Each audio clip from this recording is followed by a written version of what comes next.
Então, essa é uma pergunta estruturante, né? Porque a gente falava até 10, 15 anos atrás, a gente falava em mudança climática. Hoje, a gente está falando em emergência climática, que é um conceito que é similar à questão do colapso. O que significa isso? No último relatório do IPCC, como vocês devem ter visto, antes do último relatório, a gente falava na possibilidade de travar o aumento da Terra em 1,5. Agora não existe mais essa possibilidade. Está se falando no último relatório, isso é dramático, né? É uma questão de colapso climático mesmo, em travar o aumento da Terra em pelo menos 2,5. Isso é absolutamente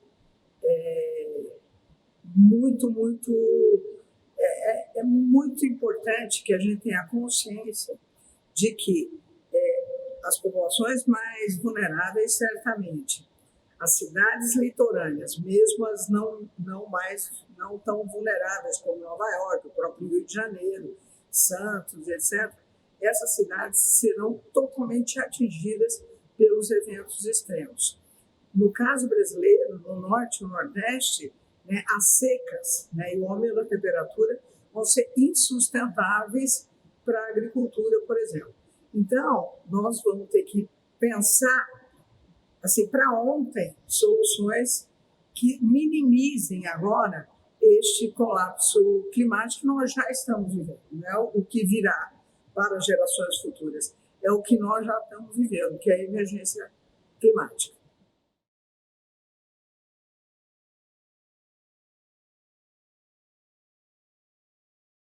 Interessante, porque do ponto de vista eu trabalho com sociologia ambiental, mas do ponto de vista da problemática ambiental, entendida aqui no seu sentido mais amplo, inclusive da perspectiva interdisciplinar, a ética é um ponto extremamente relevante, porque nós precisamos de políticas públicas, nós precisamos mudar o nosso modo de morar, o nosso modo de vestir, o nosso modo de consumir e o nosso modo, no limite, de produção. E, para isso também, há necessidade de mudanças individuais.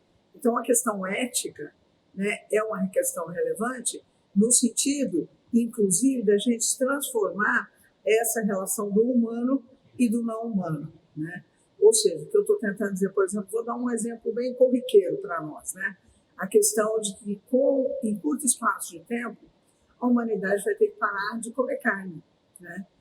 Carne e seus derivados, porque isso é muito relevante e muito importante para a emissão dos gases de efeito estufa. Então, não é só a questão do desmatamento, não é a questão da agricultura, não é só, é tudo isso, certamente, mas é a questão também do consumo da carne bovina e dos seus derivados. Então, a perspectiva ética dessa relação, da mudança da relação do humano com o não humano e das outras espécies, né, com a natureza, é uma perspectiva extremamente relevante para quem reflete, pensa e trabalha com a problemática ambiental.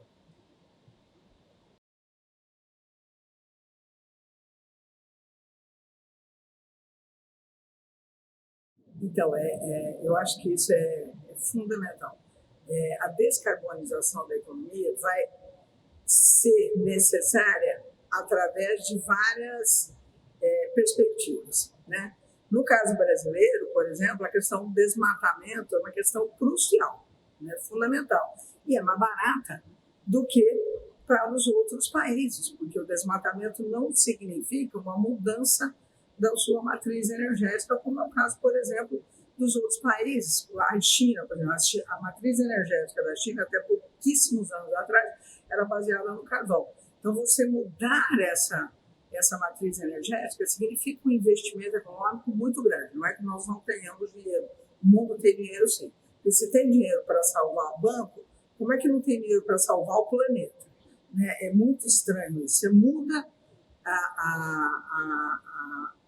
a economia para salvar o banco, mas você não muda a forma como você se relaciona com a natureza. Né? É uma coisa psicanalítica até, né? Mas, de qualquer forma, o que significa, quais são as iniciativas nesse sentido. Eu tenho trabalhado há muitos anos com vários países, né, através da análise das políticas climáticas. Então, eu trabalhei com o Brasil, América Latina, 7 países da América Latina, depois trabalhei com África, Moçambique, trabalhei com Haiti e trabalhei com a China também. Então, assim, nos últimos anos, o que eu fiz? Eu voltei o meu olhar de novo para o Brasil, dado a perspectiva muito traumática e dramática que a gente está vivendo com o desgoverno passado.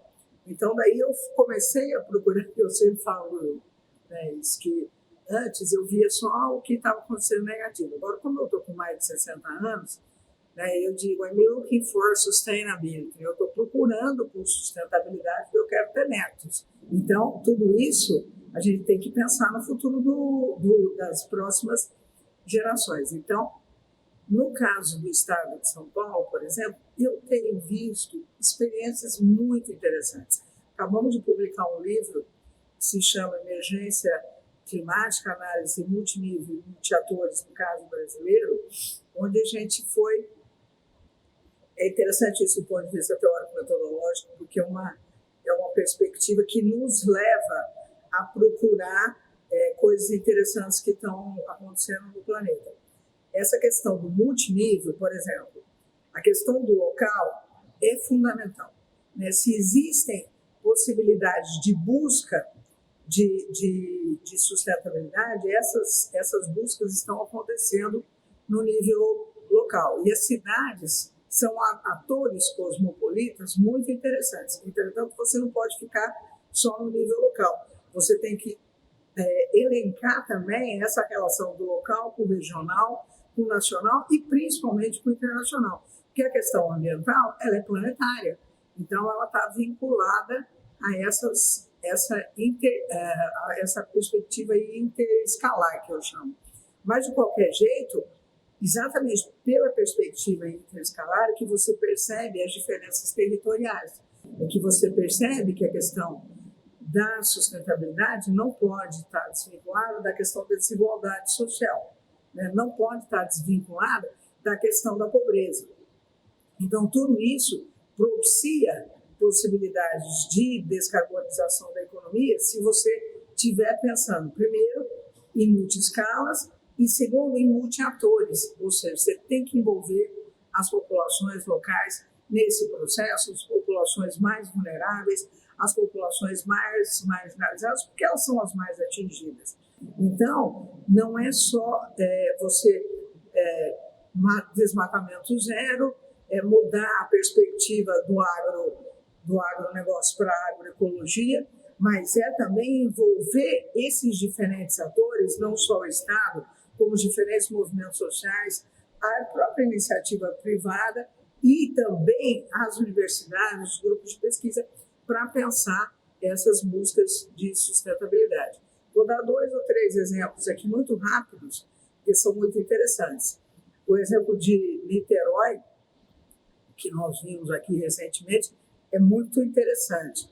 Agora, o caso de São Paulo tem muito a ver, o caso do estado de São Paulo, por exemplo, tem algumas cidades como Santos e como Piracicaba, que está vinculando a questão das políticas climáticas locais com a questão de gênero. Então, isso dá uma perspectiva absolutamente diferenciada e ligada a uma política mais internacionalizada sobre essa busca de descarbonização da economia, por exemplo. E também outros exemplos muito interessantes são os exemplos de São José dos Campos e de Ribeirão Preto, onde a busca de descarbonização da economia está sendo feita particularmente por movimentos sociais e particularmente pelo movimento do Sem Terra.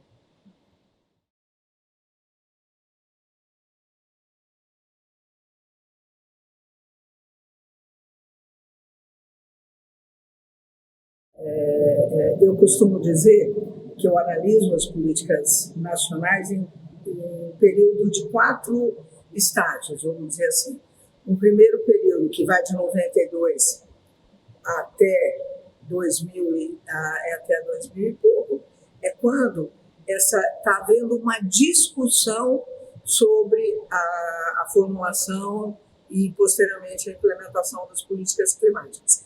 Uma segunda fase é quando já, sim, há uma ação dos diferentes grupos e atores sociais para pensar a formulação da política climática. E, no caso brasileiro, eu acho extremamente interessante essa ligação entre a política e a ciência, que muitos dos nossos cientistas, inclusive cientistas sociais, participaram da formulação e implementação de políticas climáticas. E isso é bastante interessante do ponto de vista dessa relação política e ciência.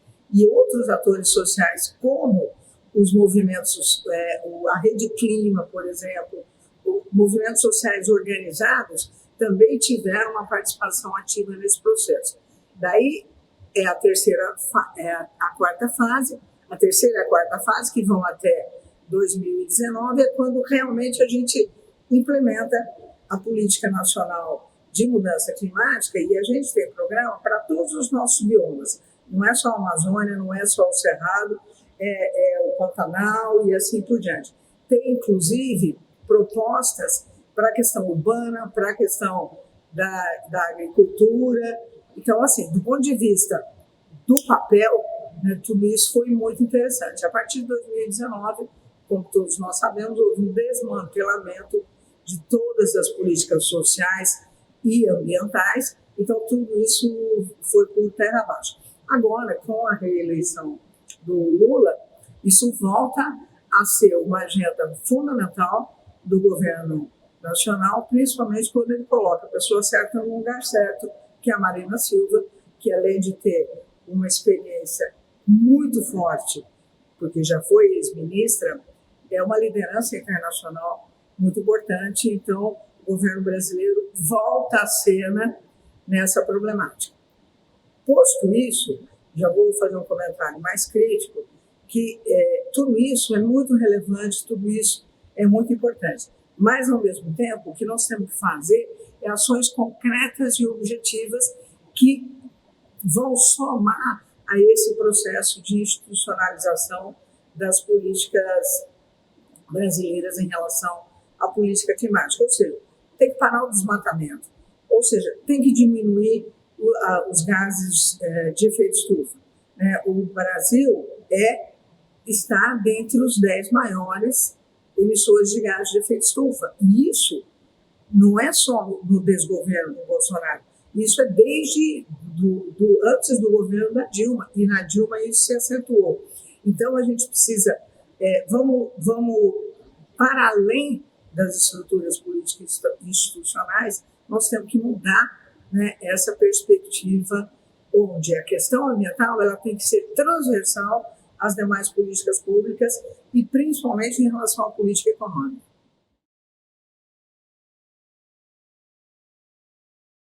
Bom, então essa é uma questão que é polêmica, né, no interior das ciências sociais, mas eu acho que ela é uma questão crucial, né, do ponto de vista antropológico, vamos dizer assim, e simbólico.